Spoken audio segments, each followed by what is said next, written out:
Hello વિદ્યાર્થી મિત્રો, કેમ છો? મજામાં? જેમ શિક્ષણ સંકુલમાં આપનું હાર્દિક સ્વાગત કરું છું. વિદ્યાર્થી મિત્રો, ધોરણ 9 ગુજરાતીની અંદર આપણે પૂરકવાચક ચેપ્ટર 3 કાશીમાની કૂતરી ભણી રહ્યા છીએ, જેનો સાહિત્ય પ્રકાર છે ટૂંકી વાર્તા, જેના લેખક છે પન્નાલાલ નાનાલાલ પટેલ.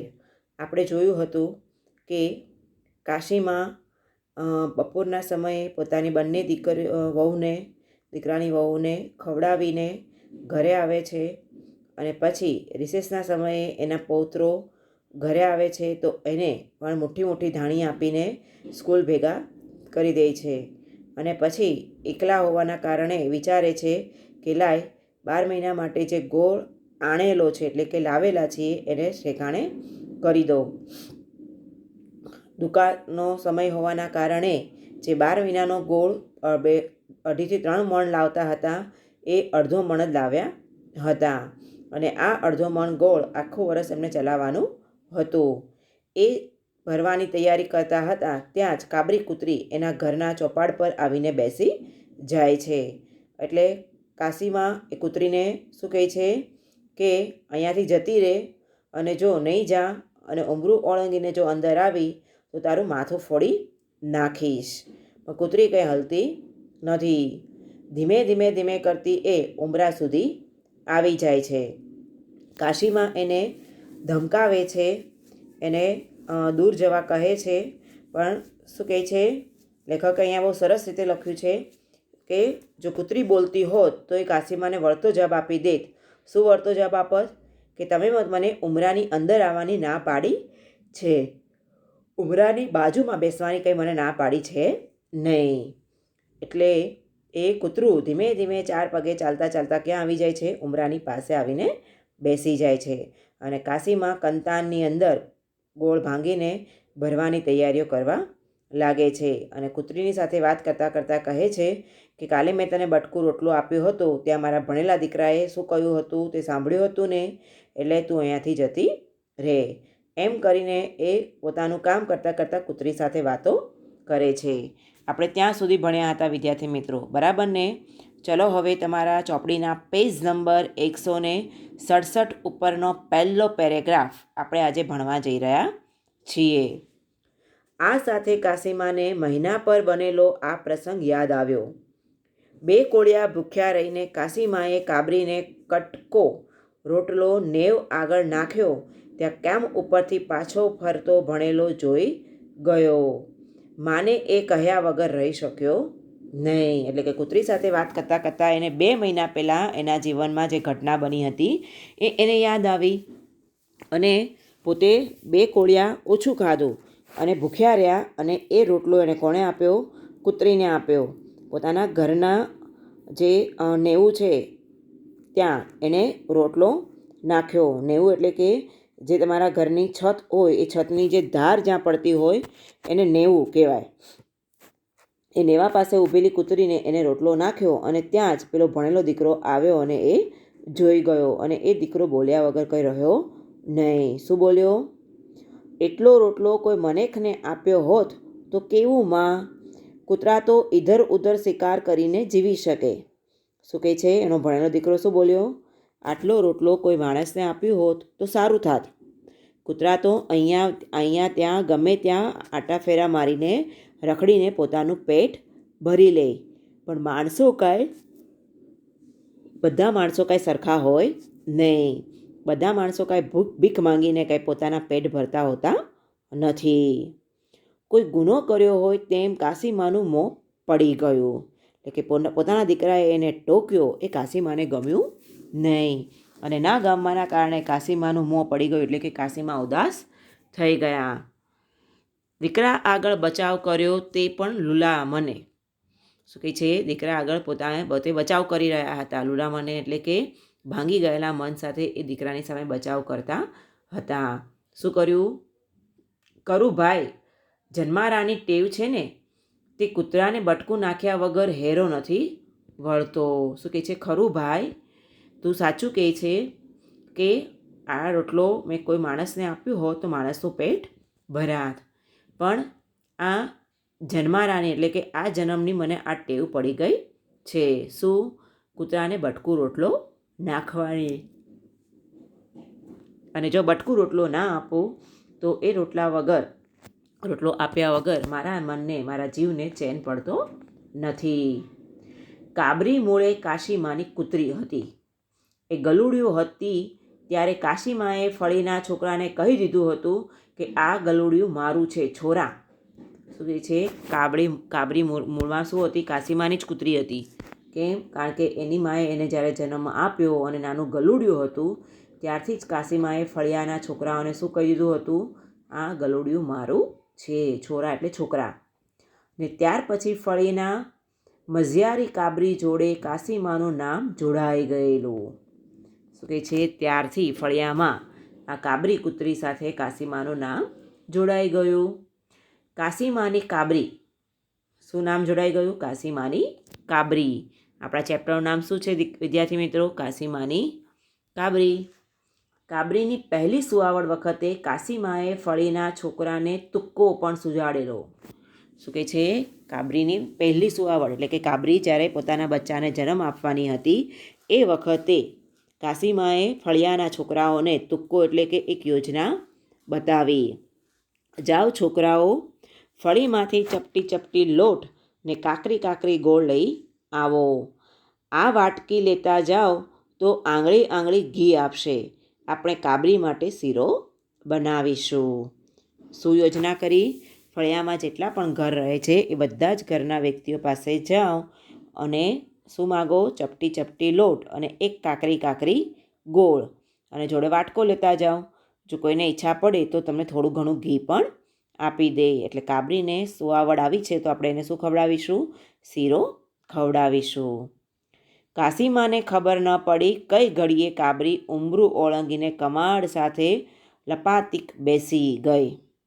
કાશીમા તો પેલા 2 મહિના પહેલાંની ઘટનાને વિચારવામાં પડ્યા હતા અને એ વિચારમાં પેલી કાબરી ક્યારે પોતાના ઘરનું ઉંબરું ઓળંગીને એટલે કે ઉંબરું પાર કરીને પોતાના ઘરના દરવાજાને પાસે લપાઈને બેસી ગઈ એનો એને ખ્યાલ આવ્યો નહીં. કાશીમાના હૈયામાં ભયનો ઘાસકો પથ્થર થઈને પડ્યો હતો. કાશીમાં ગભરાઈ ગયા. સ્વાભાવિક છે, આપણે કોઈ ઊંડા વિચારમાં હોય અને અચાનક જ કોઈ આપણી પાછળ આવીને બોલે કશું અથવા તો કોઈ આવીને ઊભું રહે તો પણ આપણે બી જઈએ. તો કાશીમાના હૃદયમાં એક ભયનો ધ્રાસકો એટલે કે આઘાત પડ્યો હોય એમ પથ્થર પડ્યો. બબડ્યા પણ ખરા. આજે અડી કરીને પેઠી છે તે ગોળનું રોડું લીધે જ કાં તો છોડવાની છે. શું કહે છે? આજે હું કહું છું પણ તું જતી નથી અને ધીમે ધીમે કરીને ઘરમાં આવી ગઈ છે તો મને લાગે છે ગોળનું રોડું એટલે કે ગોળનો ગાંગડો લીધા વગરની તું પાછી કંઈ જવાની છે નહીં. ઓછું હોય તેમ ફળીમાં કાબરીએ કરેલા આ પહેલાંના પરાક્રમ પણ કાશીમાના મન પ્રદેશમાં રમવા લાગ્યા. એટલે કે પોતાના દીકરાની સાથે જે વાતચીત થઈ, જે બોલચાલ થઈ એ પછી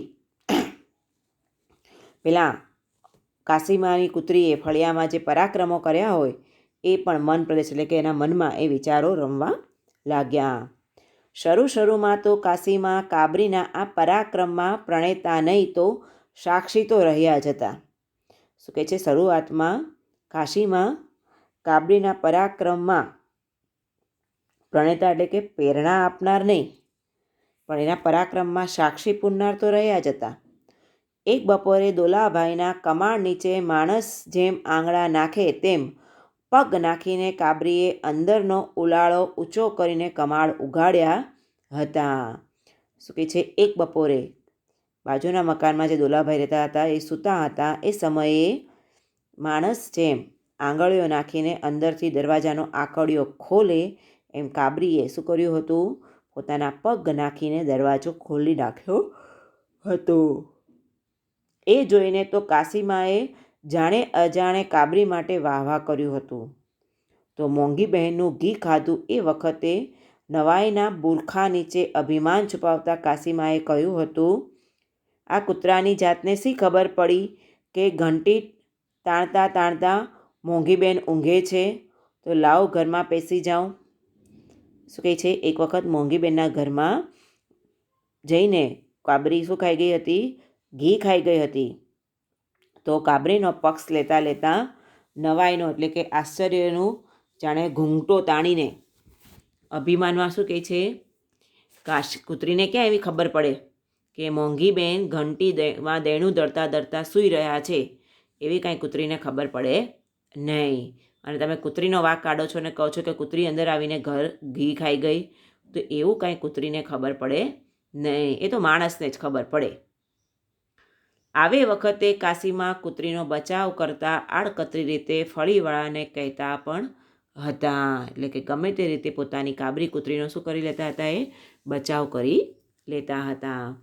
ભાઈ અત્યાર લગી તો આપણા બધા કૂતરાને નાખવાનું પુણ્ય ગણતા હતા, એટલે ખાઈને ઉઠ્યા પછી કટકો નાખતા ને રાતનું વધ્યું ઘટ્યું કૂતરાને નાખતા. પણ હવે તો કૂતરું શું દૂધ દેવાનું છે? શું કહે છે, પોતાના દીકરાને શું કહે છે, ભાઈ આપણા પૂર્વજો કહેતા હતા કે કૂતરાને અડધો રોટલો બટકું રોટલો નાખવાથી પુણ્ય મળે, અને એ કારણસર ખાઈને ઊભી થઈને બટકું રોટલો કૂતરાને નાખવાની ટેવ પડી ગઈ છે. રાતું વધ્યું ઘટ્યું જે પણ વધ્યું હોય એ પણ કૂતરાને નાખવાની ટેવ પડી ગઈ છે. એટલે એનો ભણેલો દીકરો શું કહે છે, તો હવે એ કૂતરો તને દૂધ આપવા આવવાનો છે? શું કહે છે, એ કૂતરો કાંઈ દૂધ આપવા આવવાનો નથી. નાખો ડોબાને કે છાપે કો દૂધ વધારે આપશે. શું કહે છે, એ બટકું રોટલો કૂતરાને આપશો એની કરતાં એ બટકું રોટલો ડોબા એટલે કે ભેંસને આપો તો અડધી પળી દૂધ શું કરશે, વધારે આપશે. પળી જેનાથી આપણે માપીએ 500 ગ્રામ, લીટર, જે દૂધ માપવાનું જે હોય છે એને પળી કહેવાય, બરાબર. એમ કહીને કૂતરાને ખસ્તા કર્યા. પછી ભૂખના માર્યા કૂતરાએ મનેકની પેઠે ચોરવાની ને છાને માને ખાવાની શીખવા માંડી લાગે છે. શું કહે છે, કૂતરાને પૂરતું ખાવા ના મળવા લાગ્યું, એટલે કે કાબરીને પૂરતું ખાવા ના મળવાના કારણે પછી એ શું કરવા લાગી, માણસની જેમ પોતાની ભૂખ સંતોષવા માટે ચોરવાની અને છાને અમાના કોકના ઘરમાં ઘરી જઈને ખાવાની ટેવ એને પડવા લાગી. કાશીમાના ભણેલા દીકરાએ એ વખતે પણ કાશીમાની વાત કાપેલી. કાશીમાના ભણેલા દીકરાએ એ વખતે કાશીમાની વાતને શું કરી, કાપી નાખી. એટલે કે એ વખતે એની બાને બોલતી અટકાવી દીધી. ખરુસ્તોમાં કૂતરાને નાખે શું પુણ્ય મળવાનું છે? આપણી ફળીમાં 4 કૂતરા છે, તો ભારતભરમાં કેટલા કૂતરા હશે? શું કહે છે, ખરું જ કહું છું માં, તું વિચાર કે આપણા જ ફળિયામાં 4 કૂતરા છે, તો આખા ભારતમાં કેટલા કૂતરા હશે? અને લાખો કૂતરા કેટલું ધાન ખાતા હશે? તેમજ કહો, હવે આ બધું ધાન જો માણસોને મળે તો એ પુણ્ય મોટું કે કૂતરા ખાય એ પુણ્ય વધારે? એનો ભણેલો દીકરો શું કહે છે કાશીમાને, કે આપણા ફળિયામાં 4 કૂતરા છે, તો ભારતમાં તો લાખોની સંખ્યામાં કૂતરાઓ હશે. જો એ કૂતરાઓને ધાન ખવડાવીએ તો સાચું પુણ્ય મળે, કે જે ભૂખ્યા માણસો છે એને ખવડાવીએ તો સાચું પુણ્ય મળે? હવે તમે જ મને જવાબ આપો. કાશીમાં ભણેલા સામે દલીલ ન કરતા આટલું કહીને ચૂપ રહેલા. તારું ભણતર જે કે એ સાચું ભાઈ, અમારું ગણતર હવે શું કામ આવવાનું? શું કહે છે, પોતાના ભણેલા દીકરાની સામે એવો લાંબી દલીલ કરી શકતા નહીં. એટલે દીકરાને શું કહેતા, તારું ભણતર જે કે એ સાચું, અમારું ગણતર કંઈ કામમાં આવવાનું છે નહીં. પણ આ પછી ભણતરના ગણતરનો વિરોધ કરતા હોય એ રીતે અવારનવાર બબડ્યા કરતા. નાના ભાઈ, ધરતી કંઈ એકલા મનેખના બાપની નથી, આય બધા ભગવાનના પેદા કરેલા જીવો છે. ઢોર ઢાખર ને કૂતરા બિલાડાની જંજાળ જ ન હોય તો આપણે જ વિચાર કરો કે એકલ મૂળિયા મનેખ લાગે કેવું? કાશીમાએ અહીં વિચિત્ર એવી ઉપમાએ ઉચ્ચારેલી. બાડારોલા માથા જેવું. શું કહે છે, પોતાની દીકરાની સામે પોતે દલીલ ના કરતા, પણ પાછળથી બળબડ કરતા. ગણગણ એટલે કે પાછળથી બળબડ કરતા. શું બળબડ કરતા? આ ધરતી પર એકલા માણસો જ આ ભગવાને નથી મોકલ્યા, આ ધરતી પર ભગવાને ઘણા બધા જીવોને મોકલ્યા છે. એમાં પશુ, પંખી, કૂતરા, બિલાડા આ બધું જ આવી જાય. આ પૃથ્વી પર જો એકલા માણસો જ રહે તો આ પૃથ્વી કેવી લાગે? બોડારોલા, એટલે કે માથામાં એક પણ વાળ ના હોય અને પોતાને સુશોભિત કરવાનો પ્રયત્ન કરે એવા માણસ જેવું આ ધરતી લાગે. આજે પણ કાશીમાએ ગોળ જોઈને ટટળી રહેલી ભૂખી દાસ કાબરીને જોઈને આવી જ વાત ઉચ્ચારી. ઢોર જેમ આપણને પાલે પડ્યા છે, એમ કૂતરા બિલાડાએ આપણી જ માયા છે ને. શું કહે છે? પેલો ગોળ ખાવા માટે જે કૂતરી એની આગળ પાછળ જે રખડતી હતી, જે ટળવળી રહી હતી, એ કૂતરીને જોઈને કાશીમાં શું બોલ્યા? જેમ ઢોરને પાળવાનું કામ આપણે કરવાનું છે, એમ કૂતરા બિલાડાઓની પણ આપણે માયા રાખવી જોઈએ. આપણને તો ભાઈ છોરા વગરનો અવતાર, બિલાડી વગરનું ઘર ને કૂતરા વગરની ફળી ત્રણેય સરખા સુનસાટ જ લાગે છે. કાશીમાં શું કહે છે? મને તો જીવન કેવું લાગે? છોરા વગરનું, એટલે કે છોકરાઓ વગરનું ઘર નકામું, એમાં બિલાડી વગરનું ઘર, કૂતરા વગરનું ફળિયું પણ નકામું હોય. અને જો એ ત્રણમાંથી એક કોઈ ના હોય તો આ ફળિયું કેવું હોય? સુમસાન હોય. ને વળી એમણે કાબરીને સલાહ આપી, સમજ ભૂંડી, સમજ. સરાયા વર્ષોય હવે તમારા માટે કપરા છે. શું કહે છે? કાબરી સમજ, હું તને સમજાવી રહી છું. સરાયા વર્ષો એટલે કે આવનારા વર્ષો તમારા માટે શું છે? કપરા છે. તો આ વળી દુકાળનું વરસ છે, સમજ જરા ઓળખ ને ધાનની લાલચ મેલીને ઉપડી જા સીમમાં. શું કહે છે? ને એમાંય આ વર્ષે શું પડ્યું છે? દુકાળ પડ્યો છે. એટલે કે હું તને બટકું રોટલો નાખીશ ને તું ખાઈશ ને તારું પેટ ભરીશ, એની લાલચે બેસીશ નહીં. અહીંથી નીકળ ને ક્યાં જતી રહે? ખેતરોમાં ફરવા મળ અને ત્યાં તને જે ખાવા મળે એનાથી તારું પેટ ભર. ભગવાને તને દાંત આપ્યા છે ને, તો ચાવણિયું આપશે જો લે. આટલી કાકરી લઈને નીકળ મારી આંખ આગળથી. નધરી ટળવળ્યા વગરને લોહીના સેંકણા કરાવ્યા વગર ને કાબરી તરફ કાશીમાએ સોપારી જેવડી ગોળની એક કાકરી નાખી. શું કહે છે? ભગવાને તને દાંત આપ્યા છે ને, તો તને ચાવતા પણ આવડી જશે.